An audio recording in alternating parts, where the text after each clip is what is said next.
എന്താ പേര്? കന്യക. വിവാഹിതയാണോ? അതെ. പക്ഷെ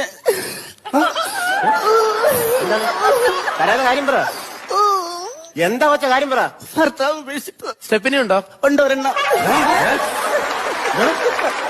അല്ല 4 ടയറും മുട്ടയാണ്. സ്റ്റെപ്പിനി ഉണ്ടോന്ന്. എടാ നിന്നോട് സ്റ്റാർട്ട് ചെയ്യുന്ന കാര്യമല്ലേ നോക്കാൻ പറഞ്ഞു. മുട്ടയുടെ കാര്യം നോക്കാൻ പറഞ്ഞു. അല്ല അപ്പൊ ഭർത്താവില്ലാതെ എങ്ങനെ ജീവിക്കുന്നു? ഇന്ന് തട്ടിയും മുട്ടും പോകുന്നു. നല്ല തട്ട് തട്ടിയിട്ടുണ്ട് കേട്ടോ. നല്ല തട്ടാ. പിന്നെ ലൈസൻസ് ഉണ്ട്? അയ്യോ സാറേ, ലൈസൻസ് എടുത്തില്ല. ട്രാഫിക് നിയമങ്ങൾ അറിയാമോ? കുറച്ചൊക്കെ അറിയാം. കുറച്ചറിയാലോ. ഇങ്ങനെ കാണിച്ചെന്താണ്? കൂടെ വരാന്. ഇങ്ങനെ കാണിച്ചാലോ? ഇനി പിന്നെ പെട്ടെന്ന് വരാൻ. അപ്പൊ ഇങ്ങനെ കാണിച്ചെന്താണ്? പിന്നെ വരണ്ടാന്ന്. പെറ്റി എഴുതി കൊടുത്ത 2500 എഴുതി കൊടുത്തു. സാറേ ചീട്ടെടുക്കുവോ? ചീട്ടോ? എന്നുവെച്ചാ കാട്ടെടുക്കുവോ? കാർഡ് എടുക്കാൻ ഞാൻ എന്താ തത്തയോ? അല്ലെങ്കിൽ വേണ്ട.